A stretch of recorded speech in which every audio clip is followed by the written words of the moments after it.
What's up, Wastelanders? Welcome back to the good old West. Been a minute since we've been over this neck of the old former US of A, and what better time to adventure through the Mojave again than with a run that's been in the works for a hot minute. FNV as a Talon Company mercenary. First up, some context. One of my fans, Aileen, requested this a while back and has asked about it from time to time, so I figured I'd make this run a little more special by naming this run's protagonist after her. So here's to hoping that I and the Talon Bros do well by your name. Before we set the scene, let's get the rules out of the way, cause there are a lot of new faces here, and it's been a minute since we've done a New Vegas run anyway. We got a lot to work with this run, and that's pretty great. But to make this run even more awesome, I found a fun little mod that gave us some unique Talon Bro gear. This mod was modeled after the Courier stash. This mod, which you can find in the description, gives us some unique Talon Company armor, as well as a unique Chinese assault rifle and 205.56mm rounds. This Talon Company armor has a lot less DT than the one we all know and love in Fallout 3, 12 DT versus 28, but it's light armor, so we can sneak around better, and we retain our normal running speed. And since this is a run where we're doing DLC, Lonesome Road in this case, you guys voted for it, I'll be allowing our Talon Girl Bro to receive an upgrade from Lonesome Road. We'll get to that when the time comes, but it's in line with what we saw on the inventory list. We have a lot of options before us, and again, that's pretty awesome. Next up is our special, and we have 3 to choose from. I went with 6 strength, 7 perception, 5 endurance, 3 charisma, 3 intelligence, 6 agility, 5 luck. And since we don't meet the criteria for educated, we're for sure buying that implant as soon as possible. Wouldn't mind buying the endurance implant either, because Stonewall is pretty great. And funny enough, I didn't see any tag skills for the Talon Bro. Doesn't matter too much though, since there are no bobbleheads in this game, so there's none to track down. I ended up picking guns, explosives, and survival for our character. And since we start in Freeside for this run, I did have to make my way here, so we are starting off at a bit of a higher level due to encounters I got into while getting to Freeside, as well as getting some points to fast travel to for us to make swift progress. For the traits, I took Skilled for +5 to all skills at the expense of 10% XP penalty. And the second trait I chose is Hoarder. Hoarder gives us +25 to carrying capacity, but if we fall below 160 pounds, we take a -1 penalty to all of our special. Now this will be a bit of a detriment to us early on, but you saw what we have access to. All those potential weapons, plus Hardcore mode where ammo has weight capacity, yeah, we'll cross that 160 pound threshold in no time. And I think Strongback will definitely be a perk worth taking as well, because we're going to need as much carrying capacity as possible to carry all of this, as well as some healing in the forms of the abundance of Sunset, Sarsaparilla, and Nuka-Cola located throughout the Wasteland. And as for a specialized Talon armor, it may be light armor, but it is still 15 pounds on its own. And now it's time for us to, say it with me now, set the scene. We started in Freeside because those of you who have been with the channel for a while now know about our favorite plot device, Union Station. That's also a real-life train station. I thought that was pretty cool. As we know, the Talons are some of the most prevalent and dominant forces in the capital Wasteland. Though they are often overshadowed by the likes of the Lion's Pride and the Enclave, the Talon Company mercenaries are seen throughout much of the Wasteland. In between the events of Fallout 3, Broken Steel, and the start of Fallout New Vegas, in this timeline, the Talons have continued to stay out of that spotlight. By spotlight, I mean they're not entangled in the fight for Project Purity, or the events that come after. In this scenario, they're looking to expand and have carved out a bit of DC for themselves. Having seized Columbus Square, the Talons discovered Union Station, and Commander Jabasco has tasked our protagonist with getting the train powered, and then seeing where it leads to. Out here in the Mojave, we've made contact with Freeside, and although by this point we've been back and forth, our orders have gone from seeing where the train leads to establishing Talon dominance in this new frontier. We start off in Freeside because our, heroine has begun her mission a couple of weeks before the events of Fallout New Vegas actually started. This is why we have a lot of places on our map already, because our Talon Girl Bro has been testing the waters in the Mojave. They're a whole lot cleaner than what she's used to back home. Unfortunately for us, we don't quite have the menace and weight to pull here out west that we do back in the capital Wasteland. Back home, the Talon Bros are basically a small army. Here we're about on par with some of the lesser gangs, such as the Scorpions and the Powder Gangers. We can't afford to be reckless or flex too much in this strange savage land. Some of our comrades didn't quite get that memo. We came here with 20 strong and are down to about 8. That includes us. Our protagonist has done far better to make a name for herself compared to that of her brothers and sisters in arms, so much so that the surviving Talons unanimously consider us to be the leader. And in typical Talon fashion, our protagonist has been scheming. She sent the survivors back home not to keep them safe, but to convince more Talons to come out west. There's a lot more opportunity out here. Let Jabasco, I'm probably butchering that name, and whoever wants to remain behind to have the scraps of the capital wasteland has to offer. The Mojave is ripe with opportunity. This leaves us with plenty of options to choose from. In fact, I go as far as to say all 4 story routes are perfectly compatible with a Talon Company mercenary. And it turns out that in the short time we've been in Freeside, our protagonist has found great company in the form of the Van Graffs. I knew right away before we started playing that we'd be ingratiating ourselves with this notorious family, and after doing another Fallout 2 playthrough casually, not finished with that just yet though, it's awesome seeing the Van Graffs. I like to think that our protag is pretty chill with Simon, and that signing up to be an entrance guard is more him just busting chops than being disappointed like he is with Courier 6 at first when we sign up to help the Van Graffs playing casually. For us, the Van Graffs are the right amount of dirty. Talons do take any job no matter what after all. Things go smoothly, more or less, until our Talon girl bro is tasked by Gloria's brother, Jean-Baptiste, with finding someone named Rose of Sharon Cassidy. Quite the mouthful, and certainly someone that our protagonist hasn't met before. With no leads to go off of, Jean tells us that the best shot at finding this person is to hit up the Crimson Caravan outpost and speak to the lady running the show there, one Alice McLafferty. And that's the catalyst for us to get involved with the events that would otherwise revolve around everyone's favorite mailman. By the time we're searching for Cassidy and make contact with McLafferty, we hear on the radio in the Crimson Caravan office a bit of interesting news. A courier was murdered on a hill overlooking the settlement of Good Springs. Sounds like just another day back home, someone getting killed for having something of value on them. Could be worth looking into because the culprit, unknown to us at the time, just might end up with a bounty on their heads, and what better job for us to take. But best to focus on the here and now. In order to gain a bit of favor with Alice, she needs someone to run an invoice over to Camp McCarran, the NCR's main base of operations here in the Mojave Wasteland. 150 bottle caps for delivering a piece of paper is by far the easiest money our protagonist has ever made. And hey, speaking of easy money, while we're helping the NCR get to the bottom of their little communication issue, no harm will come from coercing the comm officer at Ranger Station Foxtrot into giving us some bottle caps. How generous. The NCR government's incompetence with how things are going here in the Mojave Wasteland. Yeah, it's unfortunate for the NCR stationed here, but for us, we are going to be yielding quite the bounty. Our motive for aiding the Rangers with the abundance of misinformation isn't out of the kindness of our hearts, as if a Talon Merc has any, but not only are we gaining favor with the NCR, confronting Hanlon about his desperate plan is an opportunity to wreak even more havoc without having to lift a finger. Turning him in, as Hanlon himself says, would do more harm than good, and we do see where he's coming from, so that's exactly what we'll say we'll do to him.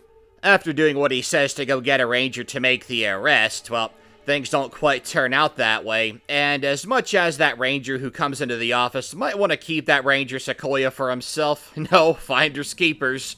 We can't use it, but it will sell for a good chunk of money. Hey, speaking of more easy money, one locksmith reader's guide, and we're able to unleash these barrels upon Cottonwood Cove. Good times. After dumping a truckload onto the Legion, what do you say we go ahead and cash in on a bounty, and by cash in on a bounty, take out some fiends doing minimal work, and being able to reap in full rewards anyway. Although, hey, we agreed to act as bait, and since we have beta driver Nephi and the fiends out, our job here is technically done. And bit of karma with Nephi's headshot right there, because you can probably guess how he treated Ten of Spades. She makes fun of the way Ten of Spades talks. Well, he goes ahead and blows off driver Nephi's head, leaving it mangled. Somehow, considering that we saw it explode. Before heading back and having taken out Cook as well as Violet, might as well go ahead to Vault 3 where we can take on the leader of the fiends. There is also a considerable bounty on his head as well. We're off to a real solid start here outside of Vault 3, taking out those fiends and leveling up. I figure here's the perfect time for us to go ahead and take Strongback. Could have taken it last level. Because I bought the Intelligence bobblehead, I ended up taking Comprehension first for the magazine skill check bonus, as well as the skill books giving you +4 instead of +3. So at level 8 I ended up taking Educated so we get some more skill points with each level up. I have to say, so far I'm really enjoying this run because the Talon Merc has so much available to use in its inventory. We want to use a Chinese AR and a combat knife? We can. Energy weapons? We can. Explosives? We'll get to those a little bit later. We can. Oh, and I realized that I did not say this at the start when I was going over the rules and whatnot, because it's always great to just touch up on things about 10.5 minutes into the challenge. In my challenge runs, we can use any variant of armor or weapons available to us. But getting back to the run here, the fiends outside of Vault 3 generally aren't that bad as long as they don't gang up on you. Taking them on 1v1 or 2v1 typically isn't a problem. And speaking of Vault 3, right outside, we're gonna go ahead and slap on our Great Khan disguise. It technically counts as a quest item because you need the Great Khan outfit if you don't have a speech check to infiltrate Vault 3. Now, I have invested a bit into speech, and that's because one of the checks you need to get cash to go ahead and sign away the rights to Cassidy caravans to Alice McClafferty. And hey, it helped us get a little bit of experience points off a Moto Runner before we end up taking him down. And the Great Khan disguise has a bit of a little side effect here because the fiends are currently friendly to us because we are able to sneak in. You can get a couple of free shots in on Moto Runners, so we're taking advantage of that for sure. Now, before we leave Vault 3, we can switch back to our lightweight Talon combat armor, which ended up being a really good idea because Ranger Bryce did survive, interestingly enough. He usually doesn't for me. But hey, we're about to make a lot of money off the NCR, and we made some good money with the Great Khans. Not only that, but we are now accepted with them, which means that we get access to their armory. Making our way down to the Mojave outpost, first things first, we're gonna go ahead and check in with our man Major Knight here. I really like that they added the NCR rep check for the conversation with Major Knight. That's also true for Ranger Jackson, just really awesome attention to detail. Unfortunately for us, we have tracked down Cass, but, you know, while we're here, might as well try to get some work out of these guys, and just so happens that we have two options. Ranger Ghost wants us to check out Nipton. In addition, the caravans are being blocked a little further up north, and all we gotta do is take out some critters that are causing trouble there. For hardcore mode, always like doing Ranger Jackson's quest because the caravan lunches are awesome. Yes, we can make our own with a high enough survival check, but early on, they're really nice, and those armor-piercing 556 rounds, yes please. So while we engage in a bit of pest control for some very easy cash, again, Talons take jobs no matter what, let's talk a bit about the plan going forward for our protagonist. As mentioned earlier, the Mojave is ripe with opportunity, and while we would not be opposed to helping out the Legion because they pay very well, the NCR is such a mess that it actually will give us a lot more in terms of money. We don't really care about what the NCR wants, although them being here for the long term could be good, could be bad, depending on our decisions. That said, the NCR does like us quite a bit, considering their current administration as well as the leader of the operation here in the Mojave Wasteland. I'm sure the likes of General Oliver would not mind having us around to do some dirty work. Take some of the heat off him and puts that on us. That's fine for a Talon bro as long as we get paid. Now, originally we passed by Novac just to make it to the Mojave outpost, again, prioritizing tracking down Cass, but once we got back to Novac, in addition to Boone paying us quite handsomely, which we'll get to, Manny Vargas has a lot of information he can give us in exchange for doing what we're doing now. Benny wants the ghouls out of RepCon, and it's up to us to consider how this is done. What better way to clear the ghouls out than to go about this the Talon Company way? And I think it goes without saying that the Bright Brotherhood stands absolutely no chance against us. We're a heavily armed, competent, and very experienced combatant. They're a bunch of cultists who want to go to a place called the Far Reach. Well, we can send them far away, but not to the place they're reaching for. Jason Bright talks about the Great Beyond, and I think that we have a different interpretation of that term than he does. And we can go nuts with our energy weapons here because they primarily use energy weapons, different varieties of them. The rechargers aren't going to do us much good other than selling, of course. But enemies who use plasma and pistol means we can get energy cells and microfusion cells. Another reason to come to RepCon is that there's a safe that always has two stealth boys in them. It's right by the entrance, the door with an easy lock. You go up the stairs. Your first left, there's another door with an easy lock, and then the safe has an easy lock. Requiring a minimum of 25 to unlock those is pretty awesome, and of course the XP you get for actually picking locks. Last but certainly not least, this place is loaded with Rad-X and Radaway. While they're not terribly expensive items, I figure it might as well take them because it's not like the owners have a use for them anymore. Actually, now that I'm thinking about it, the ghouls wouldn't have a use for them anyway because they're immune to radiation, so I guess they're just kind of hanging around here. And hey, since our Talon bro is here, might as well go ahead and check out the rest of this place. I mean, what could be in the basement? Maybe there's more ghouls down there. Well, as we proceed to the dungeon and get ready for combat, because yeah, this place looks safe, right? Our Talon girl bro opens the door, sees what she thinks is a blue super mutant. Yeah, by this point she would know what a nightkin is, she would at least know the term. But to her, it's just a blue super mutant. And this area is where I think a Talon Company bro's experience would really come to play here. Talon Mercs, just like anybody else in the capital Wasteland, has had to put up with super mutants for God knows how long. Thinking about it, Manny Vargas actually picked the perfect person to send over here in exchange for that information that we want. And I'm thinking that the information would be valuable to us because, going back to an earlier point, there just might be a bounty on this culprit whom we'll come to find the identity of once we go to Manny, turn that in, all that good stuff. Well, Protag, you hold on to that thought. There certainly is something of great value to be had, but not quite what you're thinking. Anyway, the basement's not too bad. The nightkin can hit you pretty hard, and you want to take them out as fast as possible, because ganging up on you getting hit with Raybar clubs, that's not gonna be a fun experience. Fortunately, we have more than enough resources to make our way through here without much issue. And hey, it was daytime when we got here, although later in the evening, so when we go back to Novac, it's nighttime. And then we snoop around and try to figure out who set up Boone's wife to be sold away and all that. Again, not something that our Talon girl bro would be interested in, but that's a very easy 150 or 100, I forget which bottle caps that we can get off of Boone. Once we take out the Nightkin Jailer, we will then segue on over, and well, what better way to spend your night than to go on a stroll with a nice old lady who just happened to make 1,000 bottle caps off of selling another man's wife and unborn child. And yeah, the Talon bro definitely appreciates wanting to make some money, but that isn't our money. And as we make our way to Boone and conclude business, well, maybe we'll come back and have this guy work with us sometime in the future. His bloodlust for the Legion and the fact that we have now past experience working with 1st Recon, he could be a good asset. But later, we got a job to do. Here at Prim, we're doing a little favor for the Powder Gangers by trying to find out whether or not the NCR is going to attack the NCRCF, and well, Nash has given us a bit of an attitude here, and that's the last thing you want to do to a Talon Company mercenary.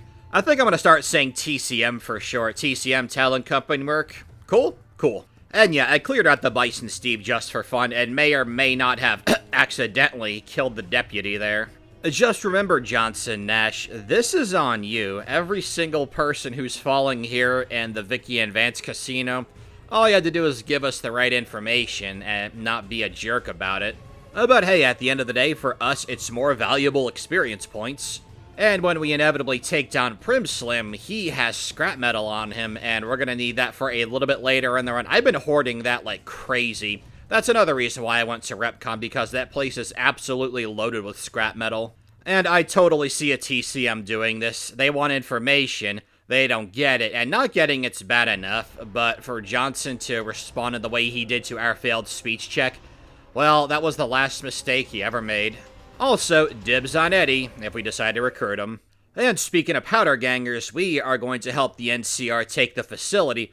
And yeah, we made a few bucks off Eddie, not the one I was referencing, but after that, no real benefit for our Talon bro to be working with the powder gangers over the NCR when the NCR pays way, way more. And I figure that we decide to treat the powder ganger like a rival gang, going off of our earlier little comparison when I said that our small force, all of whom were sent back by our protagonist to go rendezvous and then tell more Talon Mercs to come this way, is a small gang, and while we are fewer in number than the powder gangers, we are far, far better armed. And hey, I accidentally shot Sergeant Lee, so it's my friendly fire this time around, unlike in the Oblivion run. I do like that we did not incur any NCR infamy for taking that guy out. Maybe they just don't care about him. And since we have a considerable force of an NCR platoon at our side, it's really just clean up on aisle 4 from here. I figure this time around we'll go ahead and give our combat knife some love. Haven't done that since back at RepCon when we were knifing Nightkin who were swinging rebar clubs at us. The only one who would be a potential, if minor, issue for us is Scrambler, because he uses brass knuckles and can block us, but, well, he ended up not being a problem at all, because he was nothing more than target practice for our NCR buddies. And if we're treating the Powder Gangers like a rival gang, then might as well go ahead and wrap up all loose ends here, making our way on over to good old Goodsprings. And we don't really care about the fate of this town, of this settlement, but Ringo's here. Ringo is part of the Crimson Caravan, so it's in our best interest to make sure that he's safe. Also, he pays us. And even better, he'll have more to pay us with once we see him back at the outpost. We're not really thrilled about that, but we kind of understand where he's coming from as to why he didn't pay all of it in advance. And we continue to further ingratiate ourselves to the NCR and get in their good books by helping them take out Nelson. We've got Boone along for the ride because I want to get history points with him, and that had me thinking that when you do Boone's character quest, his personal quest, there's two options for him, and the second option where you tell him, hey, it's where people die, and then convince him to embrace vengeance. His ending slide is pretty dark and does include the Boone takes a job no matter the target.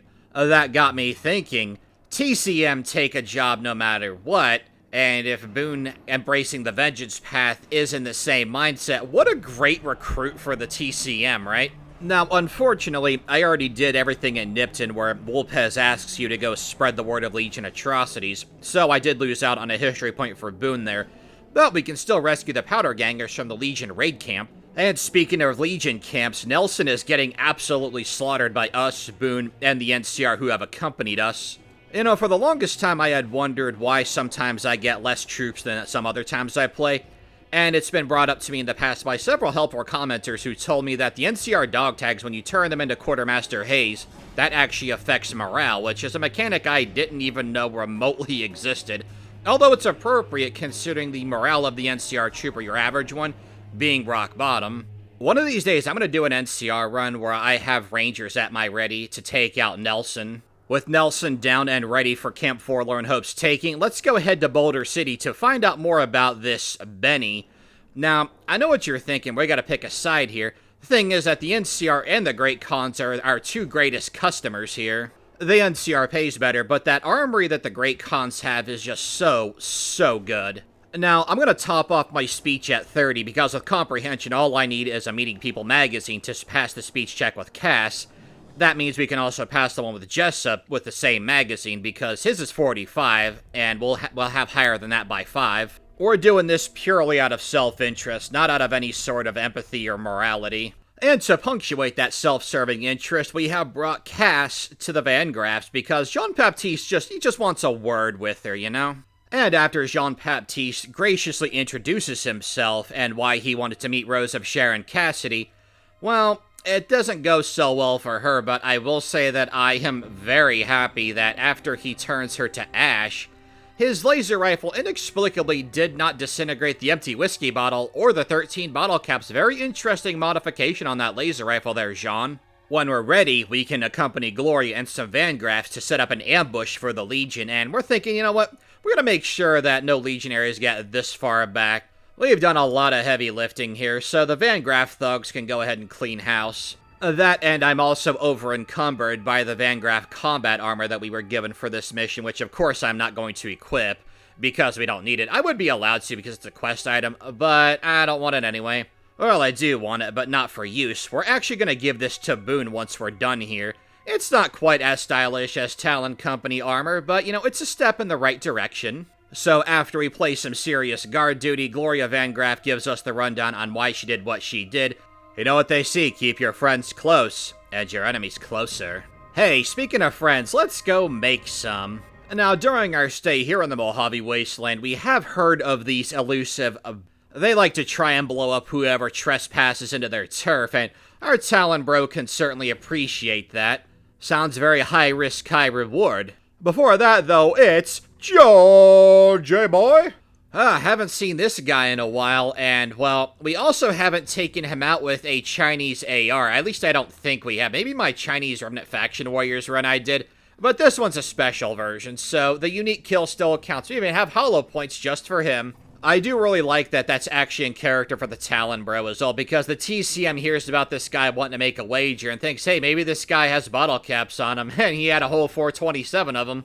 Anyway, the barrage isn't too bad, although our left arm does get crippled right near the end. So we get to help out around camp here, and not much in the way of money, but apparently this guy Jack is looking for some scrap metal, and we've been collecting that for the entire game. Before that, however, we have to explore the Nellis hangars, that way we can fast travel back to it. But speaking of fast travel, I gotta go back and pick up Raul here. Oh, and we gotta get George boy's little corpse out of the way. You don't want to leave a corpse out in the open, attempting that daredevil stunt. That might dissuade people from trying. So we fast travel back to Nellis, only for me to realize, wait, I need to go actually get my scrap metal. So let's go to our awesome little hotel room in Novac. Making our way inside, we can get 47 scrap metal and our pressure cooker, and we have a nice little preview of some trophies we've collected. The first recon beret is less a trophy and more a sign of respect. Anyway, so now that we're back at the Nellis hangar, we talked to Jack. We're like, yeah, just take all 52 pounds of our scrap metal, and apparently we're idolized. Oh man, that's how easy it is to max out your reputation with the boomers. We're gonna do other quests as well because I want XP. But hey, after raising the bomb or letting Pearl know that's been done, we have ourselves a potential ally. Having gone to the 188 trading post quite a few times since our stay here in the Mojave, that scav girl we see from time to time, well, we got to talking to her a little bit. Turns out she is with the Brotherhood of Steel, and there's a bit of an opportunity here because she just helps us get into the bunker. You know, because don't you just do that for complete strangers? Let them into your house where all your family is? As a veteran of the Talon Company, surely we've had skirmishes with Brotherhood of Steel Knights and Paladins back in the Capital Wasteland, so got a bit of a bone to pick with those guys. Now, we know at this point that these guys apparently are not the same as the ones back home. But you know what? It doesn't matter. Brotherhood is Brotherhood at the end of the day. Thanks to our rather good sneak skill, we're able to pilfer all the key cards, and then we can get right down to business. And before we set off the self-destruct sequence, why not help ourselves to a little 2-for-1 kill here? So after taking out Watkins and Taggart, we can go ahead and have free reign of this little part of the Hidden Valley bunker. And because we told Veronica to wait in the other room where she can, catch up with some friends, we're here to relax, have a good old time, set things off with a bang. So we hear a bit of commotion, and a Brotherhood of Steel Knight comes in to investigate, but we make pretty, I'm not gonna say short work of him because he is still alive for the time being. But he runs away, and we end up going into Veronica's room, where we really bro out for her and help her fend off her assailants. Veronica clearly did not appreciate the help. That's what we get for trying to think, oh, the Brotherhood's different. Nah, the only good Brotherhood, as far as our TCM is concerned, is a dead Brotherhood. What better way to kill a Brotherhood member than with the lowest form of energy weapon?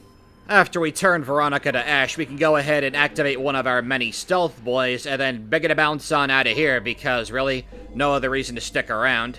It might not be the Lion's Pride back out east, but it still feels pretty darn good to pull off something like this as far as we're concerned. And what better way for us to celebrate than to have an all-expenses-paid-for trip to New Vegas, courtesy of the monorail we can get on board because of our outstanding reputation with the NCR.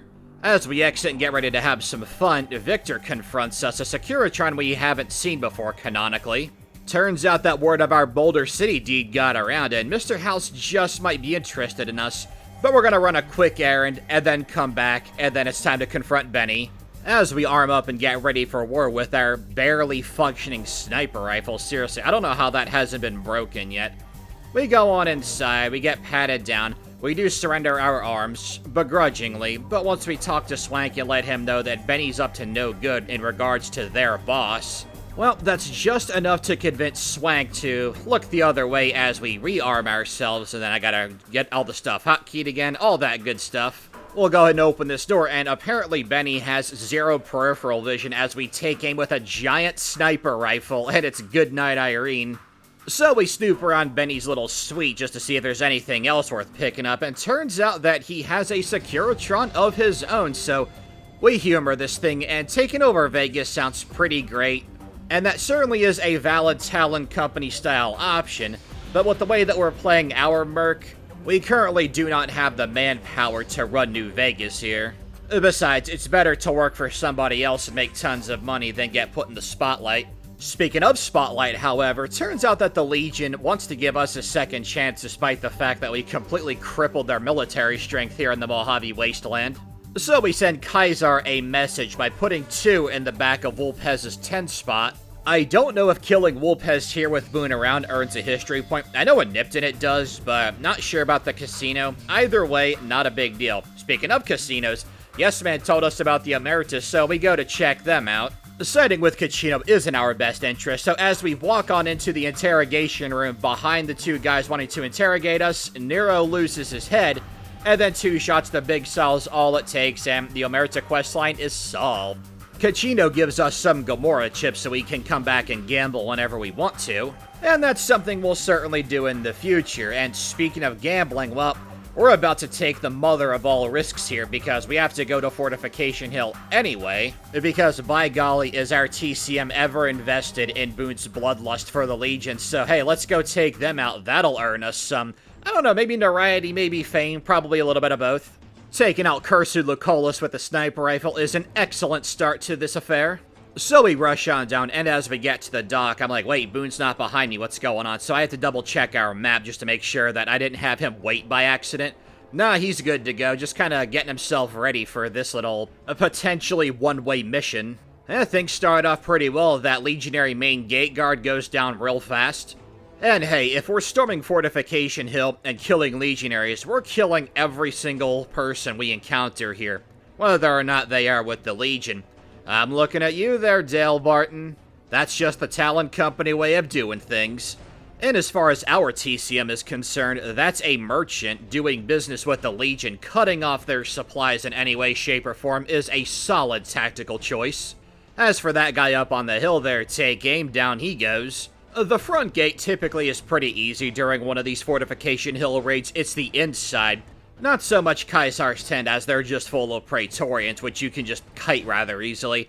I'm talking about the Dog Pit, the Legionary Vexillarius, the Veteran Legionaries, the Blacksmith. We gotta be real careful here, because unlike Veronica, we actually want to keep Boone alive, because our TCM actually has some respect for him.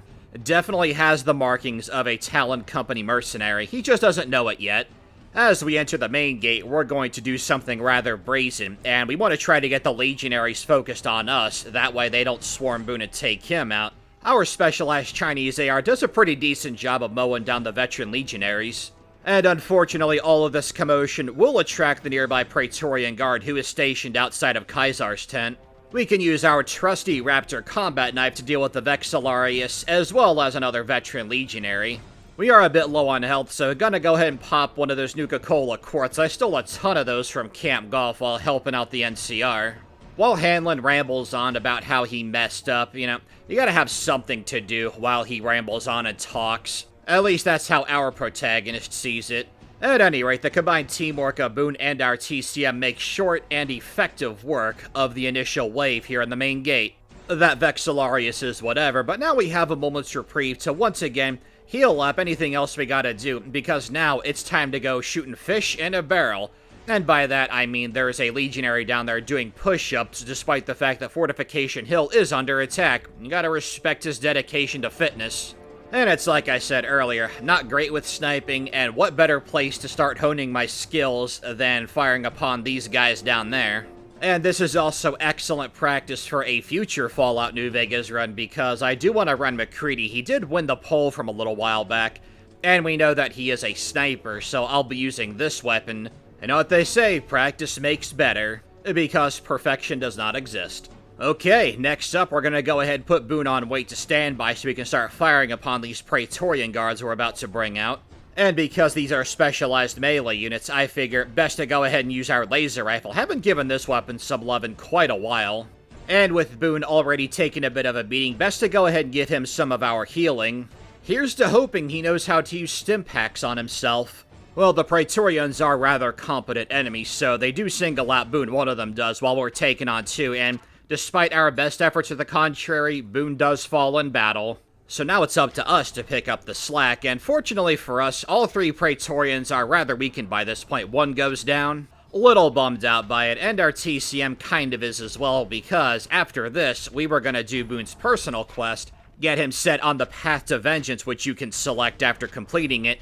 And due to how dark his ending slide is, where, you know, no target is too innocent, would have been a great asset to the Talon Company. Our TCM had developed so much respect for the man that she was going to make him second in command.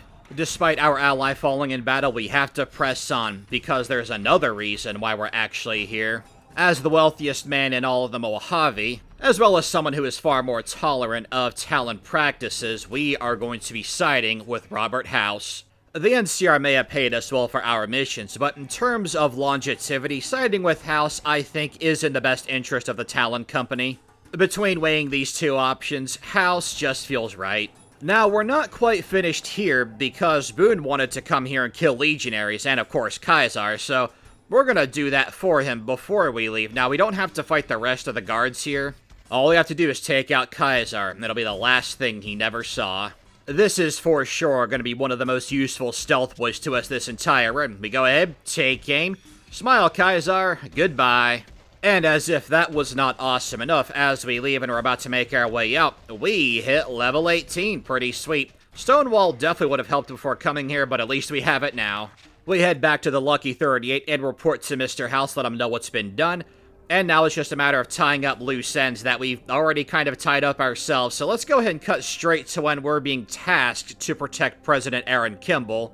Luckily for us, I've been investing in repair because I would like to get jury-rigging so we can disarm the bomb on the vertibird, no problem whatsoever. We swing back on downstairs, report to Ranger Grant what we found, and of course he's gonna call off the speech, which wasn't a great idea to begin with. The risk is certainly not worth the payoff. And I do think that our TCM would respect House's strategy and the way that he politics around the Mojave and the NCR.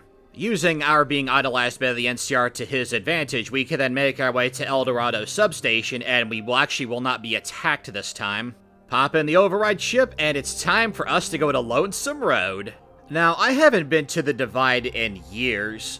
Not only that, but this will be my first time completing this DLC on hardcore mode, so I'm pretty pumped. We'll go ahead and pop up that poll real quick, and yeah, Lonesome Road won by quite a bit. Taking in the scenery and checking out what lies ahead of us, I don't think that our TCM would be all that put off by this because, I mean, she survived out in the capital Wasteland all this time. This place doesn't look all that different. You know what they say about assuming, though, protag? So the first order of business is we have to find a way to progress because, well, we can't seem to get very far. That is until we bust this iBot named Eddie out of his little capsule. Now, Eddie is awesome, and unfortunately for me, I have to be very mean to this little guy because we're playing as a TCM. Luckily for us, though, it doesn't matter how we treat him, he does stick along for the ride because he is essential to the quest. And no, that's not a pun, despite the fact that Eddie is considered to be essential status even here in hardcore mode. We actually do need the little guy to make progress. But for the most part, he functions just like the one you can recruit back in the Mojave Wasteland, although this dude has quite a lot of personality.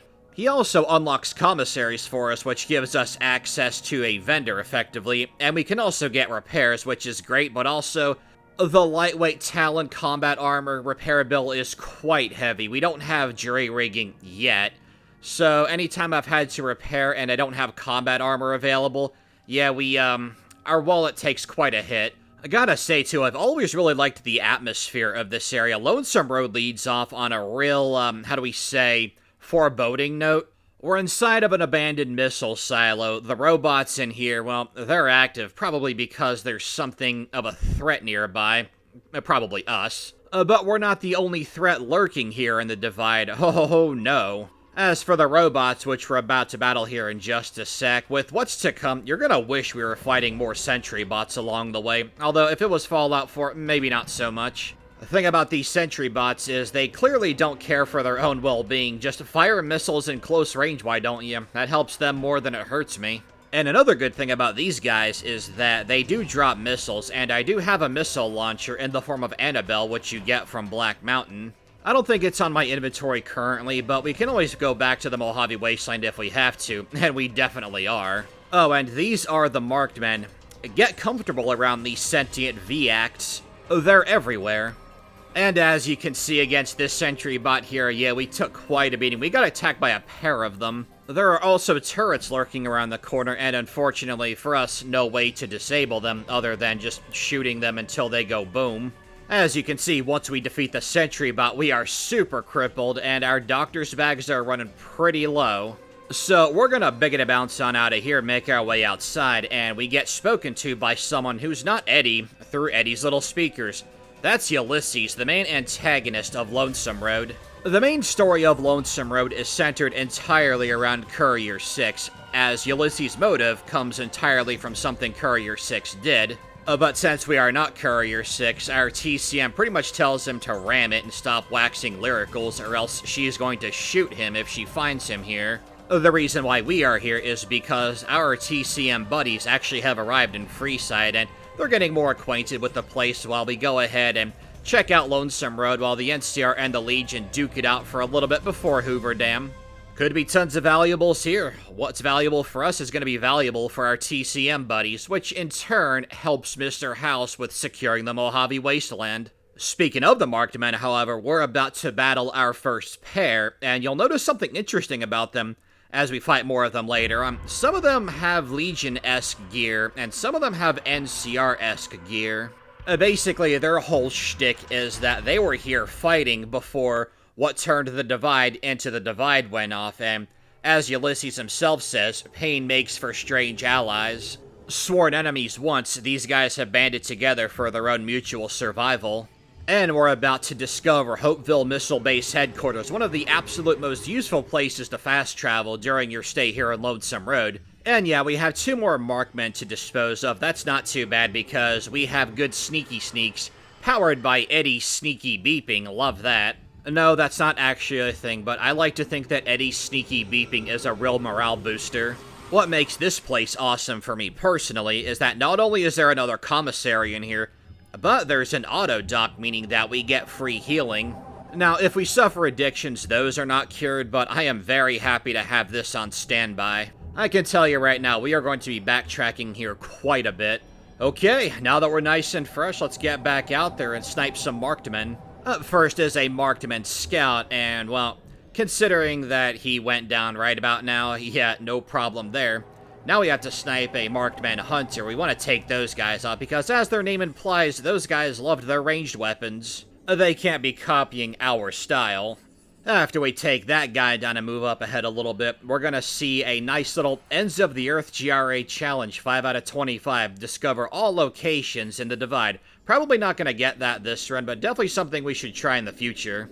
Now, remember earlier when I said that in DLC runs, I will allow our units to use a couple of weapons from the DLCs? Well, the marked men hunter that we're currently fighting has one of them. It's a rocket launcher called Red Glare. Very cool weapon. Not the one I'm going to go with because we have something better on him. 2 things better, actually, but one of them is just lacking ammunition at the moment. But I thought it would be cool to bring up because it is a pretty cool weapon. I don't know about you guys, but I consider the trademark weapon of Lonesome Road to be the Red Glare, because, I mean, it's the first unique weapon you encounter while you're here, and it most certainly is a unique one. Speaking of items unique to Lonesome Road, right here, the laser detonator, that's also a very important item that we need to make progress if we want to beat this DLC. We'll go over that in more detail here in just a sec, because right now, a swarm of marked men have ambushed us. One of them is wielding a bumper sword called Blade of the West, which, funny enough, is better than Lanius's Blade of the East.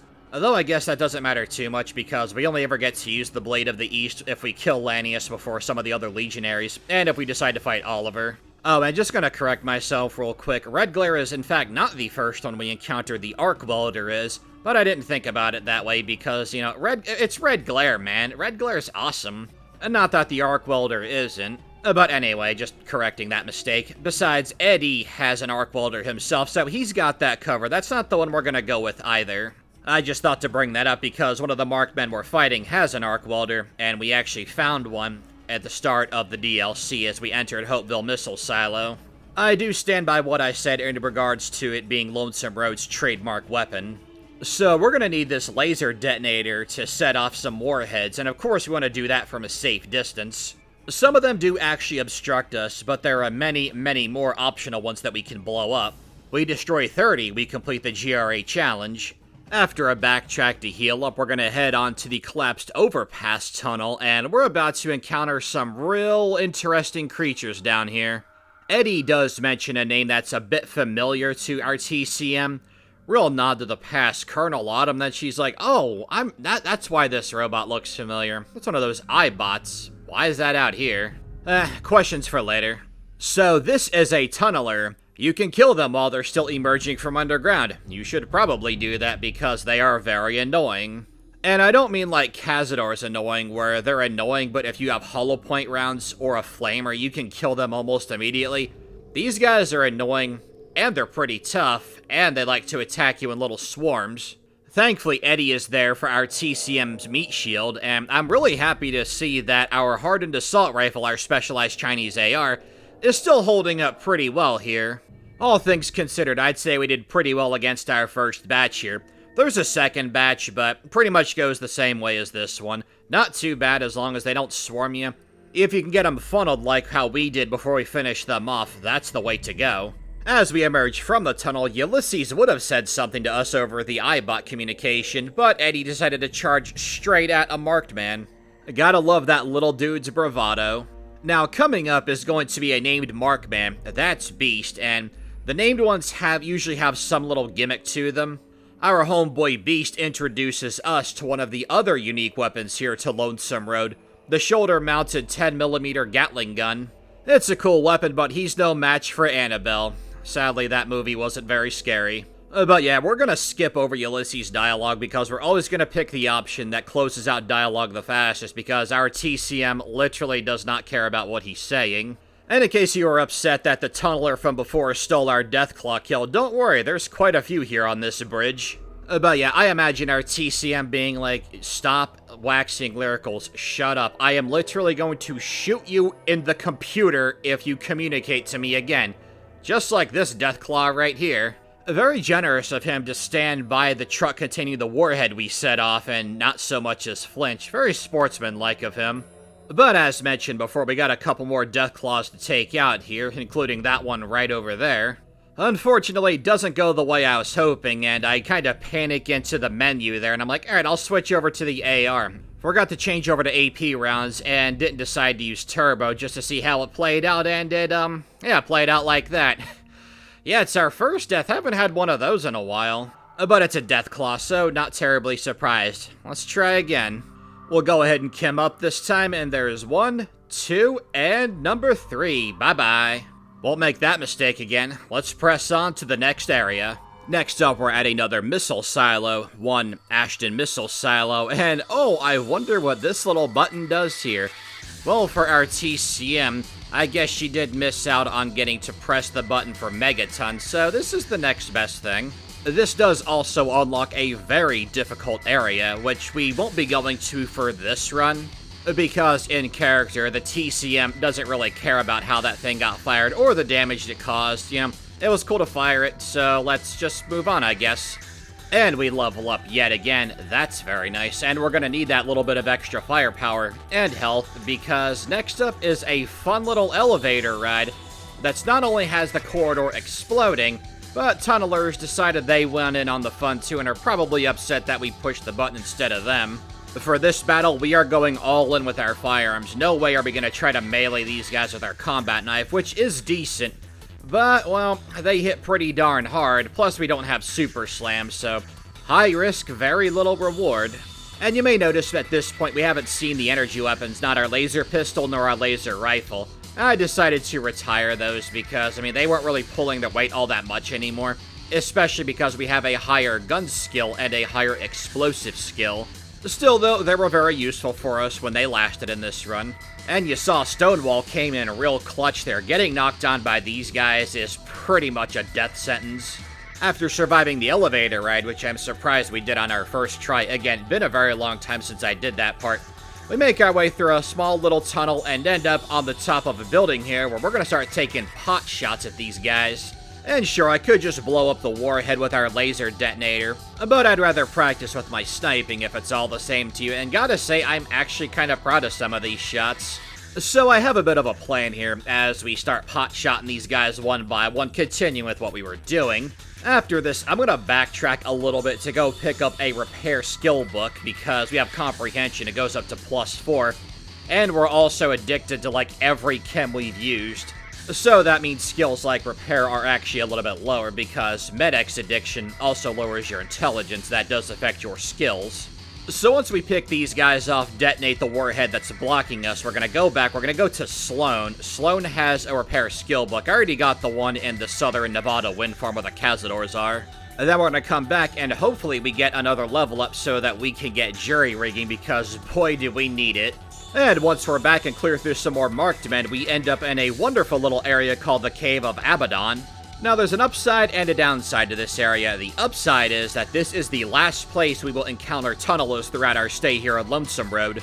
The bad news is that these guys hit really, really hard. Oh, how hard? I have just under half of my health, and that venomous tunneler took me out in one shot. Hey, second death this run, really making up for all those runs before that I've done with 0 character deaths. You gotta balance that out. With Eddie waiting and us pulling back the tunnelers under the effects of the stealth boy, this should go a lot smoother. Thank goodness Eddie is essential so he can just tank hits for us. And amongst these tunnelers is the tunneler queen. As the head of the pack, she is far, far stronger than the other tunnelers. Both in terms of health and in terms of how hard she hits, so we definitely do not want her getting close. And because our awesome iBrobot gets taken out rather fast, it's just us versus the swarm. And even under the effects of a stealth boy, this is real scary because, I mean, put yourself in this position. You're under the effects of invisibility that you know has a hard time limit. And you're trying to survive against a pack of ravenous carnivores who can tear Deathclaws to pieces. We are getting a ton of mileage out of our sniper rifle, which you'll notice isn't attracting attention. That's because a while back, as soon as I could, I attached a suppressor mod. I bought that from the Gunrunner's arsenal. The sniper rifle has shaped up to be the mid to late game MVP. Oh, and turns out I was wrong about the addiction thing too, but luckily for us, we used the skill book, next level up, we just put 1 point into repair. I could have sworn that the addiction penalties affected your skills, I guess not on the level up chart, which is pretty good actually. So after taking out the swarm, we have 2 more tunnelers to take out, and considering what we just went through, yeah, I'm gonna go ahead and say that's pretty simple. Our stealth boy even drops at the very end, but doesn't matter. We are now in the final stretch, and Eddie has been taken from us by Ulysses, and TCM just kind of shrugged it off because she's like, okay, well now I know you're close by, so now I'm going to actively hunt you down. I figure that's the reason why the TCM has kept going, because initially she's like, alright, this place, there's very little here. Some useful equipment, yeah, but not worth the danger. And then Ulysses just kept on messaging us through the iBot, and she's like, you know what, I'm fed up with this. I don't care why you want the iBot, I don't care why you're doing what you're doing. You've been a massive inconvenience to me, so you're gonna get it. I warned you. Shot in the computer, coming up. And fortunately for us, these are the final 2 Deathclaws we're required to fight. There's one more that we can go fight, but we're not going to because we can't use the unique weapon he drops. Although I guess we could, because I could just say, hey, this is Lonesome Road. I'm going by my rule of this is an upgrade. Nope, that's not it either. I have had my fill of Deathclaws for this run.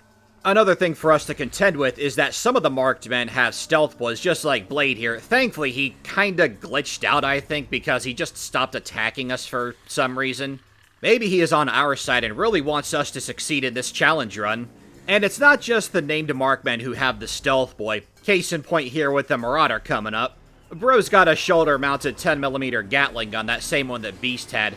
Nice weapon, but, you know, maybe don't stand directly in the sniper's line of fire. We have some snipers to fight, but that's not a big deal, and a couple of guys in front of the entrance to Ulysses' temple, but we have Annabelle, so those guys aren't going to be a problem at all. As we make our way inside, I'm thinking straight away we're going to rescue Eddie because he could help us in the final fight. But unfortunately for me, as I'm about to open this door here, I completely forgot that there's another sentry bot. Not a big deal. Back up here, switch to the sniper rifle. I try to take a couple of pot shots, and I'm like, I'm gonna close the door on this guy. But then he's like, nah, no, you're not. That's nothing that our standard issue upgraded Talon Company rifle can't take care of. Oh yeah, I don't know if I said this before, but I really love this mod. Now, in order to free Eddie, we have to take out 2 turrets, as well as 1 last sentry bot, but since we're not going in blindly this time, we can prepare. Going through Lonesome Road is really making me wish I had spec'd enough into science to get robotics expert. At the end of the day, though, we didn't need it. We got our boy Eddie back, and we are super determined, just like he is, as he says with his determined beeping. Eddie just might be the world's first robot bard. Now, fortunately for us, as we make our way to the final room before the confrontation with Ulysses, there is an auto dock, so no backtracking to Hopeville. And we also have a commissary, should we want to make any last-minute sales, all that good stuff. So we're gonna go ahead and supply up for the battle against Ulysses. Of course we're using the auto dock, best thing ever. And I'm thinking about how things are gonna go down with him. Now, what we could do is go up to him and talk to him, and start the battle that way, which if we were playing as Courier 6, or perhaps someone, we could spin off in a way where Ulysses would get to know the character, and still have, maybe not the same grudge as against Courier 6. The possibility for plot points is endless. Also gonna drop a backup save here, just in case something goes wrong. Gonna check up on our Pit-Boy one last time. I'm thinking about hotkeying that Wasteland omelet because it's just amazing. Ultimately, I decide not to go through the door so we can have our confrontation with Ulysses. How's it gonna go? Let's find out. Now, we did warn Ulysses that if we encounter him, that we are going to dome shot him. We said that in a variety of ways. Well, that's exactly what we're gonna do. We are going to attack him, not bother with the dialogue, because again, the Talon Company girl bro does not care about the motives. This guy was extremely frustrating to her throughout her time here at Lonesome Road. So much so that she was originally going to backtrack to the Mojave Wasteland, declaring this place a lost cause. But his constant prattling through the iBot just screamed, "Kill me, kill me, kill me!" Get it? Because I killed myself by misaiming the fat man? Oh, 3 deaths. Let's try to not make it 4 this time. And I have to say, too, Ulysses is jacked as far as being tanky goes, and we still do pretty awesome damage to him with our opening sneak attack. We follow up with another round of 5 shots with our sniper rifle, bringing Ulysses down real low, and he uses his stealth boy here, so that's gonna be a problem. Well, maybe, if my aim's not terrible this time. So we let loose. I see plus 45 XP, I guess we got him. I'm so glad that our mini-nuke did not set off that active nuclear warhead. And hilariously enough, the repair bot somehow has a sliver of health left. I go to fire the fat man, and I end up hitting poor Eddie with it. Though I will say, very consistent with our character and how mean we've been to Eddie this entire time. We switch to Annabelle and take out that iBot, so now it's just us against a volley of marked men. Ulysses had these guys on standby in the event that he died, which he totally did. But that's not really a problem for us because we came to this fight packed, armed to the teeth. Now, if you don't kill these guys quick enough, this fight could get problematic, as the marked men do spawn relatively fast, and if they swarm you, that's really bad. Despite the fact that we are totally wrecking their shenanigans because Annabelle is awesome, these guys are pretty well armed, and one of them even has a stealth boy. It's now down to just us and the last markman. We switched to our trusty sniper rifle that's been amazing for us this entire time, and down he goes. We see the end quest added, so you know that we're good to go. There's just one more thing for us to do. Well, I want to try to find Ulysses while I blow up all these mini warheads with our laser detonator. I mean, we found his gun, but the body has to be somewhere, right? Or did we actually overkill him so hard with the fat man that we shot him through the floor? Oh, no, there he is down there, just sleeping on the job. Now, we have to decide what to do with this warhead here. Ulysses had them aimed at the NCR, but let's just tweak their trajectory a little bit and send them at the NCR and Caesar's Legion. Mr. House is gonna love this. And there we have it, the results of us firing those 2 nukes. So, Mr. House probably has mixed feelings on that because the nukes most certainly did help with cementing his place, subsequently ours, here in the Mojave Wasteland, but let's hope the NCR doesn't find out that we did it. Otherwise, that's gonna really cause some diplomatic issues, to put it lightly. Oh, and we have Raul with us. He has his full maintenance perk ready because, well, we bullied Raul as well, so it was much easier to have him go on the path of mechanic. Every single companion we've had something to do with, as in recruited, has died, whether intentionally, Cass and Veronica, or unintentionally, Boone, so let's hope that rule can break that little trend. Lonesome Road Eddie doesn't count because essential. And yes, I did talk over using the riot gun. That was the weapon I had planned to add to our arsenal. really to replace the combat shotgun. It felt like an authentic upgrade, but after missing all my shots with it, I was like, nah, never mind. We're going sniper here, and we are going to bulldoze our way through Hoover Dam. Because, I mean, we got all these stealth boys in our inventory. Having them just sit there really would feel like a waste. And after Lonesome Road, our TCM is taking no prisoners, taking no names, just gonna straight up kick some butt. Now, coming up is everybody's favorite derp duo, but I'm not gonna give them too much flack this time because we've been one-shotting everything, and obviously these severely weakened heavy troopers are no exception to that rule. But normally those guys are pathetic no matter what challenge you're running. We go up to house, we get the order of withdraw, which we're going to give to General Oliver once Bizzo is wrapped up here. Once finished, we can assist the NCR against the Legion if we like. But, well, I think our sniper rifle's in a bit of need of repair, so we're gonna dome shot this dude right here. Then we can take his sniper rifle and use that to repair ours. After that, we can then dispose of the 2 inept Prime Legionaries as we make our way to the power switch that Mr. House wants us to go to. We'll go and flip that bad boy, and then head west on Hoover Dam for round 2 with some Kenturians. Stealth boy wore off, gotta slap another one on. And while one-shotting these guys in rapid succession is awesome, this would have happened even if we weren't stealth or got sneak attack because of Pearl sending the bomber to go kick some butt here for us. Even when that happens, some of the Kenturians do manage to take out a Securitron or 2 in some of our runs, but not this time.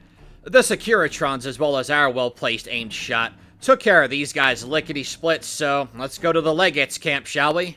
First up is Praetorian number 1, but he's by himself, far away from us, and he's already dead. Nice. As for the second Praetorian, I either miss him or maybe I hit his weapon or something. Either way, he's coming after us. Well, he tried to come after us. He's dead too. Next up, in order to lure another pair of Praetorians out, we're going to make a little bit of noise, jump around, and then I'm like, you know what, let's just bank the corner and fight these guys head on, because, I mean, what's the worst they could do to us? As we bank the corner, the first Praetorian, we give him 3 big ones to the face before he goes down. And as we're firing at this Praetorian and have to load, Raoul gets in on some of the action that takes him out for us. Well, all he has to do is survive Legatlantius, and he'll be the one companion who's survived. Also, Arcade doesn't count because I never recruited him. I don't have the speech check for it. And my intelligence, thanks to getting the implant, is too high. So I'm ready to unleash the Fat Man with the BK rounds, and I let one off. Oh, man. Poor Raoul. I didn't mean to do that. But hey, at least it's in character. Raoul is not part of the Talon Company. Maybe he should have stayed back a little bit. Well, at least we killed Legatlantius in record time, so let's go give Oliver our little going-away present, shall we? So, as we have our little showdown with General Oliver, and then the cavalry comes in the form of Mr. House and the army of Securitrons, well, things are going south rather quickly because Talon Mercs aren't exactly known for their diplomacy, but once we tell Oliver, hey, you know the Long 15? Yeah, that was me, totally me, fired that from a place called the Great Divide. And I mean, hey, it's not like Oliver is going to survive to be able to relay that information over to President Kimball. Oh man, that run was so awesome. I love being able to use a Fat Man, and I savored that because that's going to be the last time we use a Fat Man in one of these runs for quite a while, as well as about half those other weapons we use. Man, I love being a Talon Company Merc. I really hope you guys enjoyed that run and had as much fun with it as I did. Bringing Lonesome Road onto the channel, pretty fun way to go about introducing it here. On screen now are some runs that you can look forward to in the future. Fallout 3 as a regulator, Elder Scrolls Oblivion as a bandit, and we're totally going through Fallout 3 as a Talon bro as well. Also, our Let's Play, look forward to that because we're going to start seeing that in rapid succession. Thanks for watching, guys. I'll see you guys at the next video.